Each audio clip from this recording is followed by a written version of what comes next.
पंचायत निर्वाचन में पांड्यापथर ग्राम पंचायत समिति सभ्य भाव विजय हुई सर्वकनिष्ठ हरिकृष्ण मल्लिक जी की पंचायत समिति आसिकर अध्यक्ष पद अलंकृत करथिले। आज चलित संप्रति निर्वाचन में सी आज रणांगन में उत्तीर्ण होती बेणापट पंचायत समिति पक्षर समिति सभ्य भाव प्रार्थी दाखल कर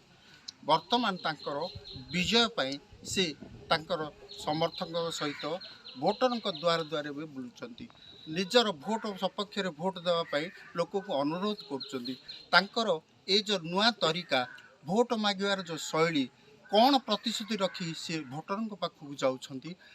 सीधा सड़क आम पचारि बुझा तांके वर्तमान कौन भोटर को प्रतिश्रुति दौरान देखो आप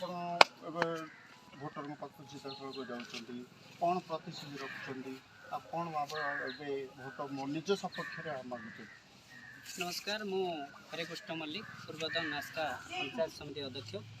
वर्तमान चलित त्रिस्तरीय पंचायत निर्वाचन में मु बेणापाट पंचायत समस्या प्रार्थी रूपे प्रतिद्वंदिता करछि। तो जहाँकि आमर माननीय मुख्यमंत्री विकासमूलक कार्य रही आमर आस्का ब्लॉक धरी सारा ओडिशा रे तांकर सही विकासमूलक कार्य जारी रही हेले मध्य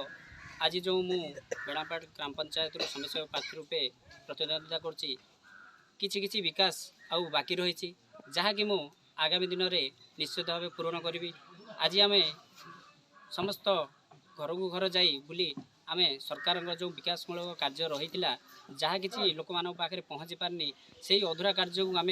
लोक मान पाखे पहुँच जाए लोक मान समस्या बुझी आगामी दिन में किपर निर्वाचित लोक मान समस्या समाधान करूँ से आम चेष्टा करूँ एवं एति प्रतिश्रुति दौचु जे आगामी दिन जब निर्वाचित हुए ताले निश्चित भाव ये पंचायतर एवं ये ग्रामांचल किपरि उन्नति हम लोक मानकर किपरि उन्नति हम आस्का ब्लॉक किपरि श्रेष्ठ पंचायत रूपे आमर ये बेणापाट पंचायत रहिबो